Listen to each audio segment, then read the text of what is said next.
Sejam bem-vindos a mais um Mind Talks, espaço para celebrarmos os principais protagonistas da educação do Brasil, políticas públicas e pessoas que de fato estão fazendo a diferença no futuro do nosso país.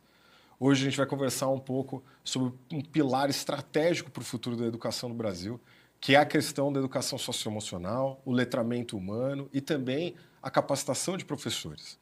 Eu sou o Ivan, CEO da Mind Lab, e eu tenho o prazer hoje de ter aqui o secretário Edgar Larry, secretário de Educação de Vitória da Conquista, mas também advogado e poeta. Certo, secretário? Prazer tê-lo aqui. Prazer é nosso, Ivan.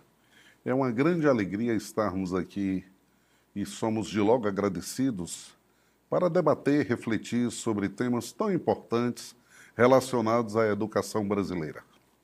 Secretário, o seu trabalho com certeza já fala por si só, mas é de fato revigorante ver uma cidade que está tomando para si a importância do socioemocional e também da capacitação dos professores, da valorização do docente como eixo estruturante da sua política pública.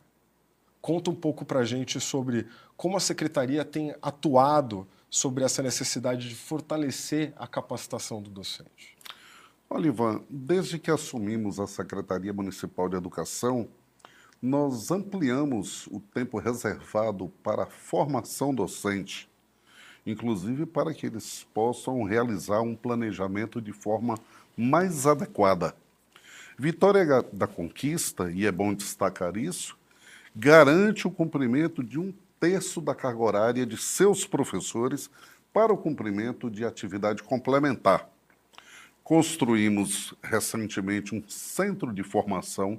Esse centro é um centro municipal de formação educacional permanente, onde há uma estrutura adequada, todos os equipamentos, e ali nós temos formações continuadas para nosso grupo docente ter esse desenvolvimento, ter essa capacitação de forma contínua.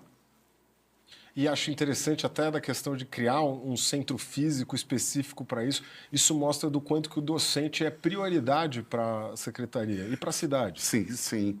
Nós consideramos que um espaço adequado para isso e essa formação docente vai nos possibilitar avançar em muitos processos. Mas, para além disso, nós também temos fomentado parcerias importantes. Inclusive, é bom destacar aqui a parceria com a Mind Lab, né? Que Sim. nós realizamos. Isso tem ajudado, contribuído para o desenvolvimento dessa formação docente. Sim, porque o professor não só é um pilar fundamental da sala de aula, o maior vetor de mudança dentro da escola, mas dentro da nossa própria metodologia, né, da metodologia na Mind Lab do programa Mente Inovadora, ele é o pilar fundamental para que exija uma mudança e uma transformação. É verdade. Quando a gente fala na Mind Lab e dessas possibilidades de trabalhar o socioemocional, nós não podemos esquecer que também tivemos uma outra iniciativa também importante, que foi a criação de um setor específico para trabalhar a resolução de conflitos na rede. Trabalhar a questão dos conflitos, realizar a chamada pacificação, a cultura da pacificação. Temos, dentre outras coisas, uma parceria com o Tribunal de Justiça do Estado da Bahia, onde também a gente realiza o processo de justiça restaurativa hoje, dentro da Rede Municipal de Educação de Vitória da Conquista. Incrível. E, Edgar, secretário, o senhor já também escreve poesias, sabe o poder das narrativas e das trocas das pessoas desse lado humano. Eu tive a oportunidade de conversar com o senhor antes do podcast, e isso fica muito evidente, a sua formação filosófica, todo o lado desse estudo também do direito, no âmbito da ética. Então, na sua avaliação, a educação pode se apropriar desse olhar mais sensível, narrativo, para poder fortalecer essas competências humanas hoje em dia, porque a gente vê essa necessidade cada vez maior agora, hoje, na nossa sociedade, não só também por um distanciamento de uma literatura clássica, até de uma educação mais clássica, mas também pela emergência trazida pelas inteligências artificiais, porque hoje o conteúdo está disponível no celular a toda hora, mas essas habilidades humanas se tornam tão mais importantes no cenário de hoje. Com certeza, Ivan.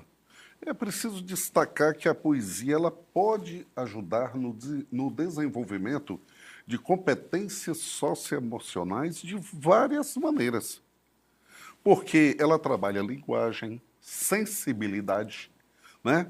Expressão, reflexão, elementos essenciais para lidarmos com emoções e relações. Então, a poesia ela promove o autoconhecimento. Outra coisa que é importante destacar, ao transformar emoções em palavras, o aluno, o estudante, o professor, né, passa a compreender melhor, passa a escrever poesia, inclusive com o foco melhor, mais adequado e até mesmo em determinados momentos diminuir a ansiedade, porque a poesia liberta, a poesia faz com que as pessoas se tornem leves nas relações, né? Com certeza, eu não sou um poeta nem de longe, nunca, acho que eu nunca escrevi uma poesia. Acho que o senhor um dia eu vou ter que tomar umas aulas para poder um dia tentar.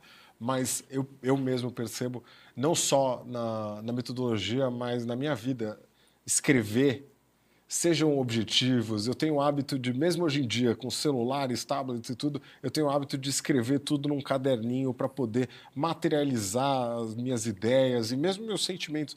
E isso, com certeza, torna eles muito mais fáceis de poder tratar e processar. E mesmo na metodologia, né? Porque toda a metodologia na Mind Lab, a gente traz a questão dos jogos de raciocínio, que eles são quase que como colocar de maneira concreta e fora de nós mesmos Uhum. uma situação-problema, de uma maneira segura ali para o aluno poder lidar com aquilo e aí ele conseguir entender e processar e tratar daquele problema de uma maneira que não esteja tão emocionalmente ligado com aquilo intrinsecamente. Uma situação segura, né? Isso que você está falando tem um dado relevante aí, uma importância, porque a poesia ela possibilita essa melhora nas interrelações. Sim. Ela busca trazer para o campo dessa interrelação uma, uma estética, uma beleza que acaba transformando-se na relação humanista, na relação acolhedora. E isso é importante. E quando a gente fala dessa questão socioemocional e que a Mind Lab trabalha tão bem isso, a gente percebe quanto isso reflete nessas relações do docente para com o aluno e vice-versa, sobretudo naquelas situações mais desafiadoras que nós temos no dia a dia de uma rede municipal de educação. Sim, que os desafios são grandes de promover equidade, desenvolvimento para os alunos, e os professores eles sentem o impacto dessas práticas pedagógicas, da formação que é dada e até do foco que a cidade e a rede dá para isso, a ponto de construir um centro de formação da rede. Eu acho que Sim, isso é formidável, porque também entendo que vai além só dos claro, professores, né? Mas é da rede sim. como um todo. E que mudanças vocês têm observado no bem-estar dos educadores após as formações mais estruturadas em volta dessa questão do socioemocional e do letramento humano? Olha, a formação docente com foco em competências socioemocionais, ela não transforma apenas a forma como o professor ensina, realiza aquele processo de ensinagem, como a gente fala, né? Mais do que isso, né? Possibilita vivenciar a própria profissão. O professor vivencia o educador. Ele desenvolve habilidades como autoconhecimento, gestão emocional, empatia, resiliência e comunicação não violenta. Esse educador, ele acaba se traduzindo em benefícios diretos para o seu próprio bem-estar. E aí é que entra um detalhe importante, né? É a redução do estresse e da carga emocional, que geralmente recai sobre esse educador. Então, essa formação socioemocional, a gente percebe que ela oferece ferramentas para lidar com essas tensões, né? Isso ajuda o profissional a ter uma outra forma de rendimento, de entrega, de tranquilidade para trabalhar no dia a dia e evitar desgastes que muitas vezes se tornam contínuos por muito pouco, né? Então, é importante considerar que contribui para essas relações interpessoais e que de forma mais saudável. Isso se reflete não só em relação aos alunos, mas também em relação às famílias que estão nessa inter-relação com a atividade escolar, nos próprios colegas, nos gestores, né? Então, torna um ambiente de trabalho mais leve, mais acolhedor e, desta forma, a gente tem certeza que melhora muito essa capacidade de desenvolver as competências de nossos profissionais da educação, normalmente nossos docentes. E a gente sabe do quanto é necessária uma comunidade escolar por completo engajada com o desenvolvimento de uma rede. Não depende só dos professores, a família também é uma parte fundamental disso. E a gente sabe do quão duro é também a questão, a dinâmica dos professores. É um trabalho muito árduo e eu sempre falo, o professor é a chave para poder educar aqueles alunos que estão ali, cuidar daquela comunidade escolar. E a comunidade escolar é onde a gente está formando o futuro do Brasil. Então, se tem alguma coisa que é mais importante, mais estratégico no país, pensando num projeto de fato de Brasil, é o professor. E poder olhar dessa forma de como que ele começa a conseguir lidar melhor com tudo isso, porque no final, trazendo metodologias e esse olhar estratégico, né, em volta dessas habilidades, do desenvolvimento dessas habilidades na comunidade escolar, isso habilita de poder criar um ambiente que traz a tão falada também cultura de paz hoje em dia, dentro da escola, que vem ganhando cada vez mais importância. E do professor poder lidar com esse dia a dia dele, porque a gente sabe, valorização dos professores é muito importante, porque é um trabalho extremamente árduo e que exige muito deles também. E eles tendo esse papel importante na construção desse clima positivo, dessa cultura positiva dentro da escola e essa intencionalidade que vem desde o senhor, como secretário, podendo trazer até a ponta na rede através dos professores como esse vetor de impacto. Como que a formação continuada tem ajudado os professores da rede a desenvolver esse olhar e agir de forma consciente sobre esses fatores, com intencionalidade até na ponta, alinhada com o senhor?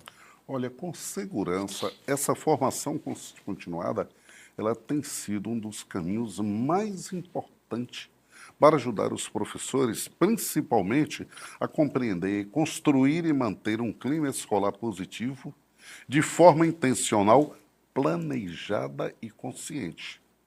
Isso é muito relevante, porque contribui em várias dimensões essa formação continuada. Eu vou destacar aqui apenas duas, como consideração de relevância para esse tema. A primeira é o desenvolvimento de competências socioemocionais e relacionais para os professores, ou seja, a formação continuada ela costuma incluir comunicação assertiva, escutativa, gestão emocional, mediação de conflitos, que falamos há pouco tempo, né? Relações respeitosas e empáticas, né? Essas competências ajudam, evidentemente, o docente, o professor, a modelar comportamentos, fortalece vínculos e serve para desenvolver o apoio aos estudantes, criando, dentro do ambiente escolar, um clima de segurança, né? Um clima acolhedor, um clima de tranquilidade. A segunda é a oferta de estratégias pedagógicas, né? E de convivência. Como é que se dá isso?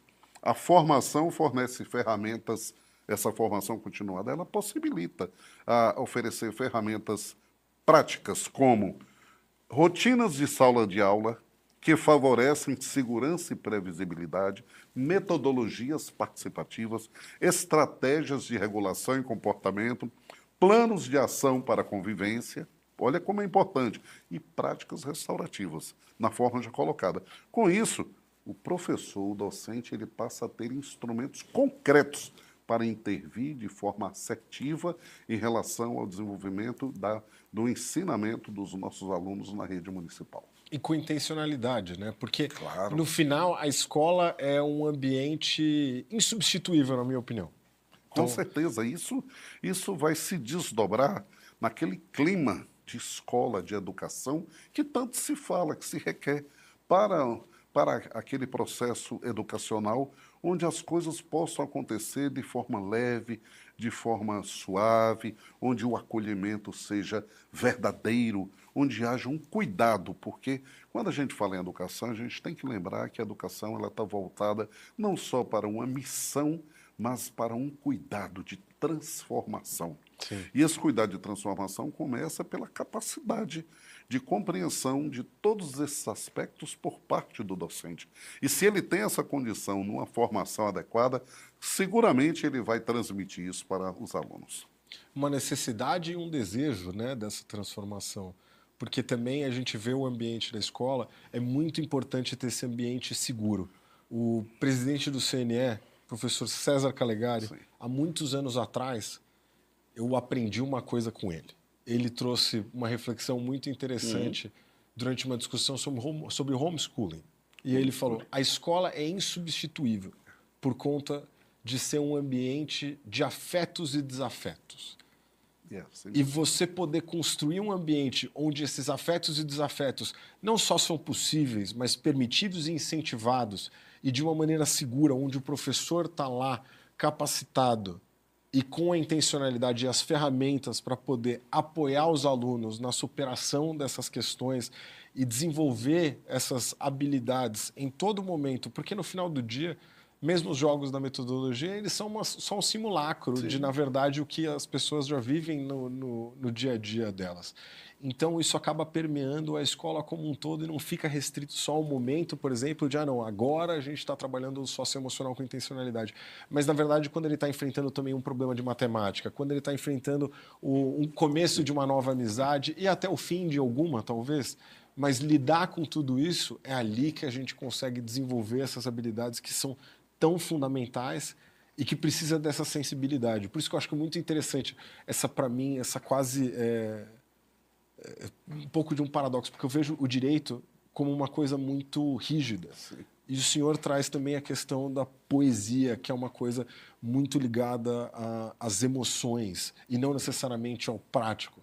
E trazer esse pragmatismo com a sensibilidade na aplicação da melhoria e da diminuição de desigualdades de aprendizagem e esse olhar tão humano, eu acho que essa é uma das grandes questões que tem feito Vitória da Conquista desenvolver tanto durante o tempo que o senhor esteve secretário. Então... É verdade, você colocou um ponto aí importante, quando a gente possibilita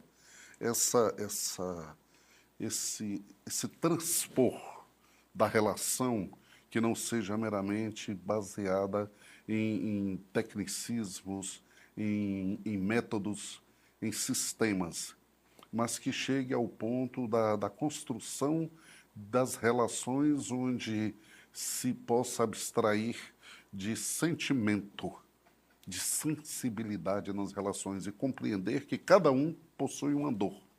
Se cada um possui uma dor, principalmente no campo da aprendizagem, cabe àquele que está conduzindo o processo ter a sensibilidade suficiente para transformar, mas transformar com base na compreensão de todos esses elementos que permeiam uma relação que deve ser uma relação acolhedora. Mais que isso, trazer o próprio direito para esse campo, mas com o olhar da ética, da virtude, trazer o direito na sua dimensão humanista, porque aí nós conseguiremos trazer para o campo educacional e dentro da escola isso é necessário, não é ficarmos apenas pensando sob a égide das regras, Sim. das inflexões, mas, sobretudo, das possibilidades de você acolher com ternura e direcionar e orientar de forma responsável, compromissada, mas sempre permeado por valores. Sim. Isso é fundamental. Fundamental. E trazendo essa visão mais humana e até estética, porque no final traz muito isso de como são belas as relações e todo o espectro de emoções que a gente sente. E a gente sabe também que quando a gente é mais jovem isso é ainda mais aflorado, porque no final a gente está muitas vezes experienciando coisas pela primeira vez, né?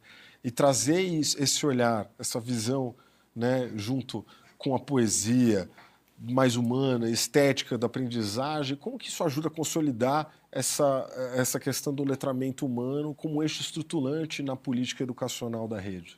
Olha, eu acredito, Ivan, que temos que partir de uma visão mais humana e estética da aprendizagem, baseado justamente naquilo que você acabou de falar, porque é de onde deve nascer a convicção, principalmente, de que educar, antes de tudo, é um gesto de encontro. De encontro. De encontro, de relações diretas, né? De perceptividade do outro. A exemplo de como nós já historicamente conhecemos quando Emmanuel Levinas, o nosso festejado filósofo lituano, colocou sobre a ética da alteridade, quando ele fala no enxergar-se, no transformar-se a partir do outro, é necessário que a gente tenha essa sensibilidade sobre o outro, né? Então, o respeitar o outro começa por respeitar o eu. Sim. E isso é que vai determinar esse ponto de encontro, de convergência com o outro, né? Isso é fundamental. Então, quando a gente olha para a escola, né? A gente não pode ver a escola apenas como um espaço de transmissão de conhecimento. Não pode ser apenas assim, mas um território onde as pessoas possam construir, se descobrir, se reconhecerem, né? Então, e nesse campo aí todo, a própria poesia, ela nos ensina a perceber nuances, né? Quais seriam essas nuances? Escutar os silêncios, enxergar a beleza dos processos formativos, sair daquele tecnicismo exagerado e pensar nos processos formativos que possam influenciar direta e indiretamente nas transformações reais, concretas do dia a dia, lá no chão da escola, né? E isso é que vai determinar o fazer políticas educacionais adequadamente, né? Então, quando a gente busca tratar essas relações no campo socioemocional, a gente não deve pensar apenas em listar trabalhando com uma lista de competências a serem desenvolvido ou a ser desenvolvido, porque se a gente for trabalhar apenas com lista de competências, isso perde o sentido. Nós precisamos entender, né, que a gente deve buscar a compreensão de um eixo estruturante para a educação. E o que é buscar esse eixo estruturante para a educação? É trazer para o dia a dia, para as práticas, para as atitudes diuturnas, a sensibilidade. E essa sensibilidade é que a poesia traz. É essa sensibilidade que a poesia proporciona, né? E que nos ajuda a defender essa ideia. No meu caso, particularmente, né? O socioemocional, ele não pode ser um extra. Ele é o solo sobre o qual o aprendizado deve se sustentar. E me tocou muito a questão do que o senhor trouxe de a questão do encontro. Porque no final do dia, essa é uma coisa que eu vivencio muito aqui, mas eu entendo que também deva ser muito comum para os professores também. E eu vivi isso como aluno durante muito tempo, que a grande questão é o professor que é o melhor professor para a gente é o professor que procura entender a gente. Porque eu também estudei comunicação, então eu enxergo a questão da epistemologia da comunicação de um terceiro campo cognitivo. Então a gente tem o nosso campo cognitivo, tem o campo cognitivo do outro, mas quando a gente ensina, a gente não está só passando o nosso campo cognitivo para uma nova pessoa. A gente também tem que saber juntos construir uma vivência nova que ao mesmo tempo que a gente ensina, a gente também aprende. A gente também vive algo novo. Isso a gente vive muito aqui, de uma maneira talvez um pouco mais distante, mas quando a gente vê o impacto do que a gente vem desenvolvendo com as redes, da metodologia andando, então a gente tem todos os dados das transformações e muitas vezes a gente produz cases, como se fossem pequenos documentários falando sobre o que aconteceu em uma rede, o que aconteceu na outra, e poder entender esse impacto. Isso a gente vê aqui quando a gente divide entre nós, o quanto que isso transforma a gente. Não só no fato de nos energizar para a gente ter ainda mais gana de continuar transformando a educação, mas a gente aprende isso, muda como a metodologia também age.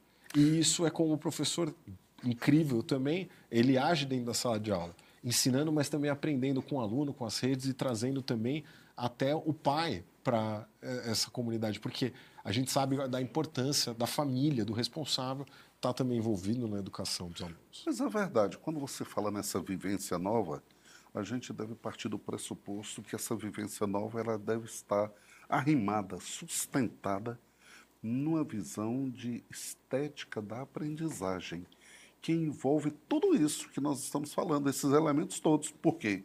Valoriza a curiosidade dos atores, né? Valoriza o cuidado, valoriza a escuta, valoriza a expressão, né?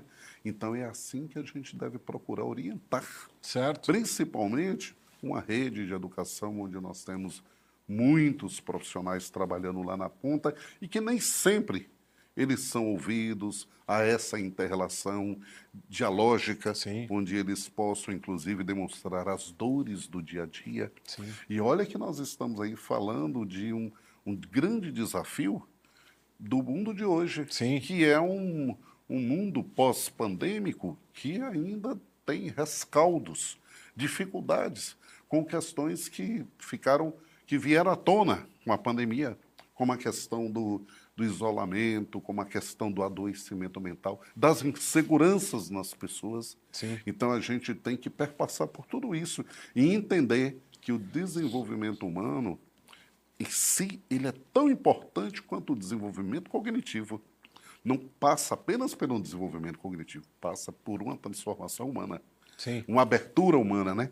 E isso se traduz, né, em formação docente mais empática, em currículos que possam dialogar, né, com realidades bem definidas, bem selecionadas, né, entre estudantes, entre professores, né, e em políticas que possam reconhecer, e observem esse detalhe, políticas que possam reconhecer o afeto como um componente fundamental para o desenvolvimento da aprendizagem. Consideramos que assim a gente pode avançar nos processos. Ou seja, a sensibilidade ela não pode ser tratada apenas como um adorno, né? Ela é uma forma de leitura do mundo, né? A sensibilidade ela consegue fortalecer nossa compreensão, ela consegue fortalecer credibilidade entre os encontros, ela consegue legitimar as melhores práticas para um desenvolvimento no campo da educação. E isso até o que o senhor trouxe do afeto. Tem um escritor americano que ele era um psicólogo muito importante, o Scott Peck. Ele tem uma frase que ele fala: amar é se estender para o benefício do outro. E isso é o que eu entendo muito de ser professor, de ser pai, que é você conseguir se estender, você se desdobra para o benefício do outro, de aceitar e se desdobrar. E dentro da sala de aula, também a questão do encontro me lembra muito, eu sei que o senhor também gosta muito de música, então eu vou Sim. fazer uma metáfora com música que é, não é só tocar o melhor concerto do mundo, mas é sim você estar preparado para poder fazer jazz. É muito mais você conseguir entender a realidade do que está acontecendo e entendendo os alunos e se desdobrando com esse afeto para poder fazê-los entender e trazer e disposto a ouvi-los também, né? E pensar que através dessa prática você pode libertar muitos que estão aí dentro de condições de insegurança, Sim. de timidez, né? De um anonimato que eu digo é anonimato existencial mesmo. Sim. É um anonimato dos medos diuturnos que a sociedade contemporânea impõe e não ser apenas objeto de manipulação. Trazer essas pessoas para o campo do pensamento, do evidenciar, dizer assim, você é ser humano, você tem dignidade existencial e o processo educativo em você vai fortalecer suas raízes enquanto vida digna, enquanto ser humano transformativo e transformador de uma sociedade que precisa tanto de transformações benéficas. Sim, de entender você é importante, né? Claro, E claro. você tem poder, você pode transformar também e isso perpetuar uma cultura de ação, de Sim. acreditar, porque querendo ou não, passa muito por isso, né? A questão do socioemocional, de acreditar em si mesmo e no poder de transformação do mundo ao seu redor. Esse ponto é crucial que você colocou, esse acreditar. Para acreditar, a gente precisa construir práticas motivadoras. Mas para construir práticas motivadoras, principalmente passa pela condição de respeito ao outro, de acolher o outro, de cuidar do outro, para que ele realmente sinta que há uma possibilidade real de transformação, porque tem um apoio necessário para isso, Sim, nessas relações educacionais. sim.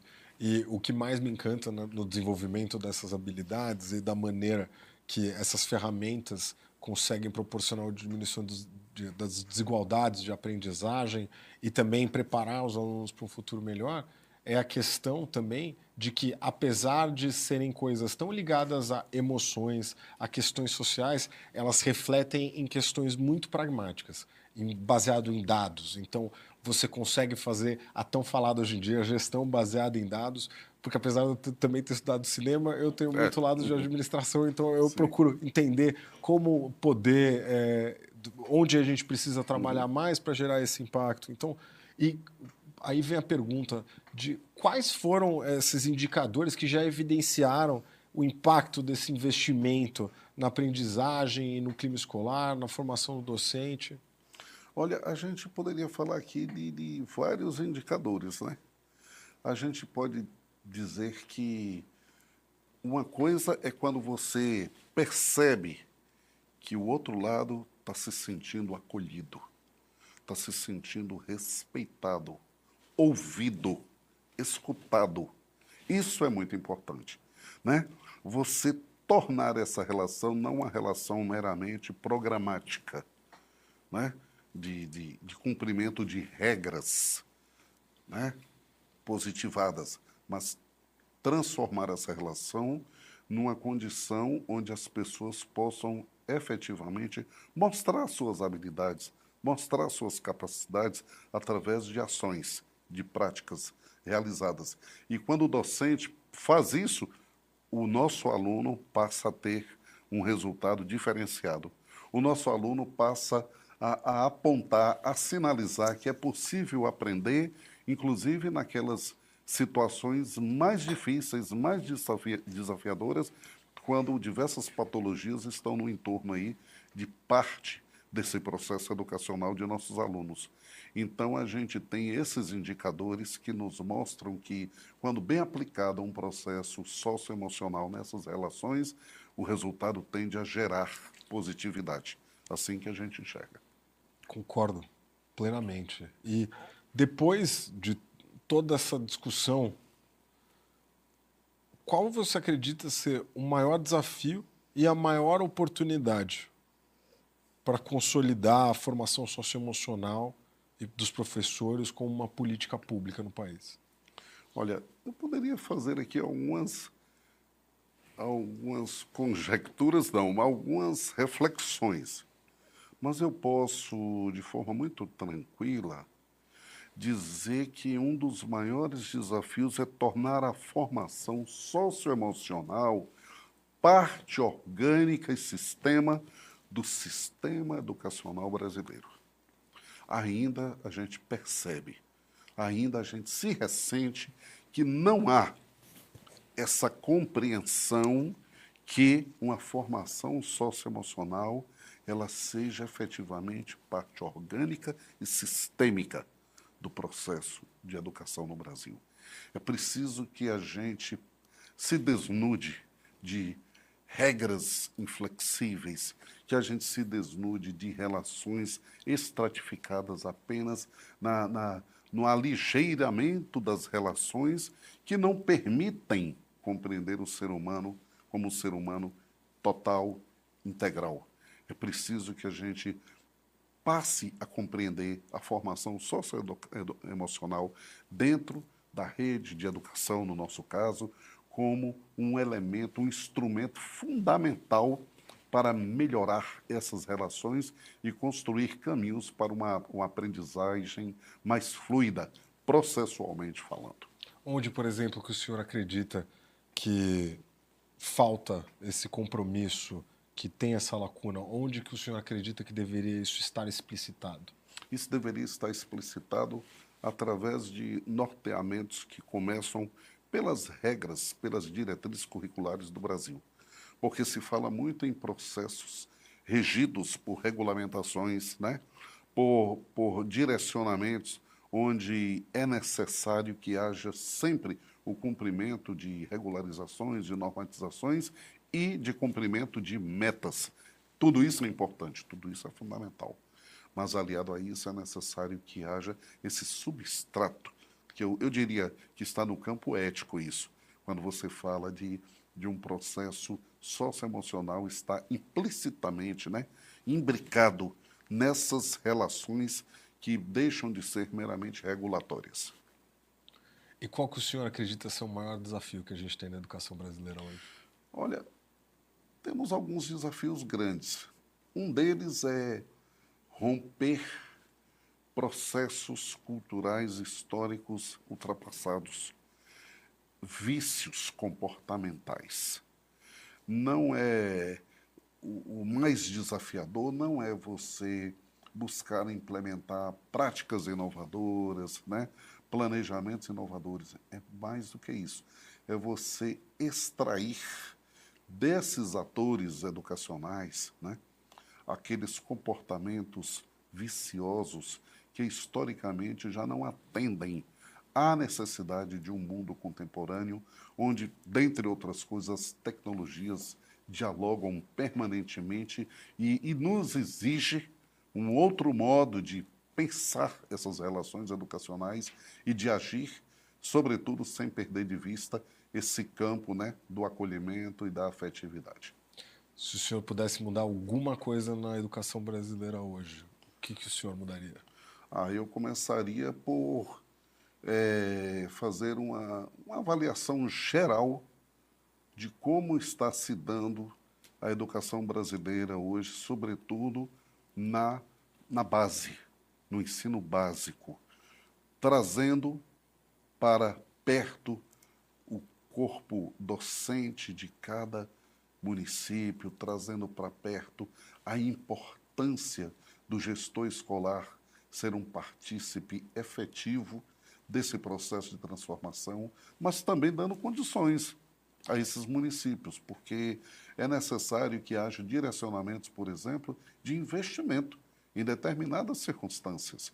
E uma delas vai de encontro a essa situação do socioemocional. Sim. A outra diz respeito às questões que estão aí no dia a dia desafiando todos os municípios brasileiros, que é a ampliação avassaladora, né, de patologias em todos, em Sim. alunos, em professores, em gestores, em servidores, né, como a questão, por exemplo, do TEA, né, e dentre outras. Sim. Então, isso requer um outro olhar dentro de uma política nacional para com essas questões. Requer ações mais efetivas, requer uma compreensão de necessidade de avançarmos para processos mais acolhedores que não fiquem cingidos apenas pelo viés do campo das relações programáticas, mas que se compreenda que por trás disso é necessário todo um apoio no campo da saúde mental, principalmente no campo da saúde mental, no campo da valorização desses profissionais com acolhimento, né? É dessa forma que a gente pensa. E eu vejo também uma questão para a gestão poder ser efetiva, a gente precisa medir as coisas certas. Então, Claro. quando a gente olha para o que hoje é medido ainda na prova Brasil, e mesmo a maneira que o IDEB é composto, a gente ainda vê uma ferramenta de 2002, que foi quando saiu, de fato, foi criada a prova Brasil nos moldes do que é hoje. E desde 2002 a vida mudou bastante. E o professor Israel, por exemplo, do Conselho Nacional também, ele sempre fala, pô, a gente soltou o celular dentro da sala de aula e agora a gente está vendo o que ele causou, mas a gente não se preparou para fazer isso. A gente deixou ele solto lá e depois viu a transformação avassaladora que ele criou. Mas a gente precisa ter as ferramentas certas para poder medir, para poder fazer uma gestão mais efetiva e olhar justamente para as questões que são mais importantes na realidade de hoje, né, que é diferente de 2002. Mas é verdade, nós vivemos um mundo onde a velocidade das coisas acontece de forma assim, né, muito avassaladora. E nós temos que estar preparados para essas inovações, para a construção desse mundo novo. Esse é o maior desafio. Mas esse mundo novo ele é possível na medida em que nós estejamos focados com processos que venham realmente trazer para perto. Trazer para perto se chama cuidar, se chama ir ao encontro e dizer assim, olha, nós temos como inovar, nós temos como criar a partir de processos que permitam esse encontro, né, de valorizações. Eu chamo encontro de valorizações e de respeito ao outro. Sim. Isso é necessário. Porque no final esse respeito que a gente vê, né, dentro da educação é o respeito pelo futuro do país. Claro. Eu acho que se a gente não tem esse olhar de investimento da educação, de poder trazer tanto a afetividade, esse lado tão humano, mas também o pragmatismo de como executar e construir um caminho para um futuro melhor, sem a educação a gente não terá futuro, essa é a verdade no nosso país. E hoje a gente está diante de uma necessidade de investimento, já com o novo Plano Nacional de Educação, na ordem de 50 bilhões por ano. Acho que fica evidente a necessidade não só da gente investir melhor, mas da gente também ter as ferramentas para poder medir e nortear nossas decisões melhor, mas que estejam traduzindo e olhando para esse futuro que a gente já vive e viverá, e a dinâmica disso é muito diferente. A gente precisa estar lá com o jazz acontecendo e lidando com a realidade, porque a gente não tinha o celular e agora todos os professores têm que lidar com a realidade de o celular estar na sala de aula, o chat GPT e tudo, e ter que lidar todo dia com uma transformação enorme que ocorre dentro da sala de aula, e são verdadeiros heróis para poderem fazer isso, né? Este é o grande detalhe. Não é só investir, mas é a forma de investir. Como fazer esse direcionamento para que a gente possa ter, num país de dimensões continentais, a possibilidade de fazer com que essas ferramentas cheguem para todos? Porque, lamentavelmente, a educação no Brasil ainda é privilégio de poucos, se nós formos analisar cuidadosamente. Então, é necessário, sobretudo, investir para aqueles que necessitam tanto que a educação chegue da forma mais correta, mais efetiva. E é dessa forma que nós consideramos que o Brasil pode melhorar muito. Não só ampliando as políticas de investimento na área educacional, em determinados segmentos especificamente, sim, mas também com direcionamentos em termos de políticas públicas, onde possa efetivamente ter esse acompanhamento do desempenho, de como cada município está trabalhando, para que o chão da escola seja o grande responsável para as respostas melhores. Porque o chão da escola, ele possui essa condição. Sim. Mas ele só vai realizar isso se efetivamente chegar lá na ponta políticas adequadas, né? Norteamentos adequados de valorização e de respeito para com o cidadão como um todo. E tecnologia e apoio como ferramentas de aceleração do processo de equidade da educação. Fundamental. Sem essa questão aí, nós estamos ainda caminhando a passos de caranguejo, como diz um saudoso colega. Precisamos estar antenados que nós vivemos num mundo onde nós precisamos ter transformações mais céleres, mais bem direcionadas e decisões mais bem direcionadas para transformar esse país num país que efetivamente alfabetiza, num país que efetivamente educa, num país que efetivamente realiza a construção da cidadania. E que cuida do seu futuro. Sim, por conseguinte. Secretário, para mim, essa dicotomia do direito, do pragmatismo, junto com essa afetividade, a estética, a questão da poesia, é tão evidente, mas ao mesmo tempo é uma questão tão singular. Eu tive contato com poucas pessoas que eram tinham tão bem desenvolvido esses dois lados. Foi de verdade um prazer poder dividir essa conversa com o senhor. E para poder terminar, eu queria convidá-lo a poder dividir uma poesia do senhor, para a gente poder terminar justamente com a questão da afetividade, do belo, do estético e em contraponto ao pragmatismo, que a gente falava há pouco. Eu poderia aqui deixar uma mensagem nossa, da própria autoria, mas eu vou preferir fazer diferente. Eu vou deixar aqui uma mensagem que vai de encontro a essas preocupações, essas reflexões que estamos aqui pontuando e que trata do ser humano. E é um texto de um poeta baiano, né, de saudosa memória, né? É um ícone, uma referência da poesia baiana brasileira, quiçá mundial.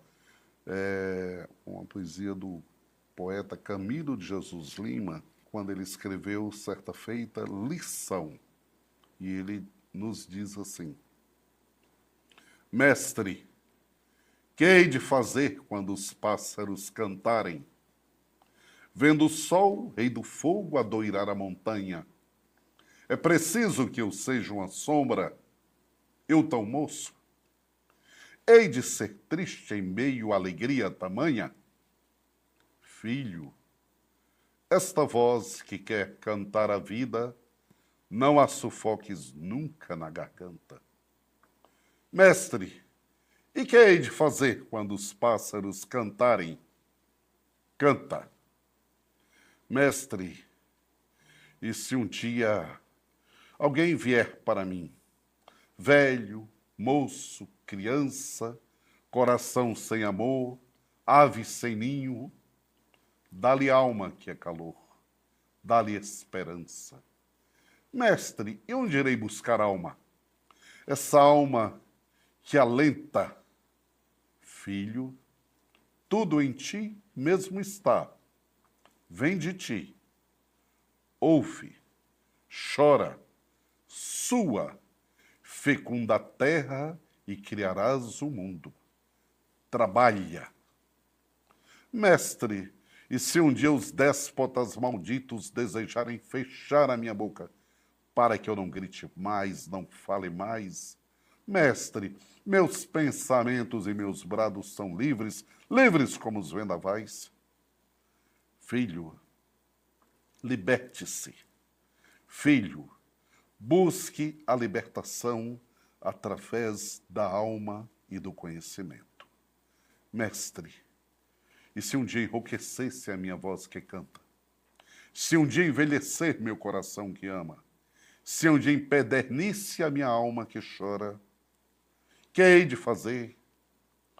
Fala, meu filho, da tua boca a verdade dimana como leite sagrado, bálsamo suave que dos teus lábios escorre. Então, é a valorização do ser humano. E acho que com essa mensagem, a questão é que a gente continue trabalhando com muita alma, né? Porque alma sem trabalho não rende, Não e rende, nem é trabalho verdade. sem alma também É não verdade. rende. E a gente sabe o quanto que isso é importante. E eu tenho o prazer, a honra, na verdade, de poder muitas vezes dividir conversas como essa com pessoas tão importantes na educação do nosso país e atores que de fato estão transformando ela, e poder, junto com a MindLab, a gente apoiar redes tão empenhadas em, de fato, transformar o futuro do Brasil. Secretário, foi um prazer tê-lo aqui. Muito obrigado. E esse foi mais um Mind Talks. Obrigado por assistirem, curtam, compartilhem e, mais do que isso, participem.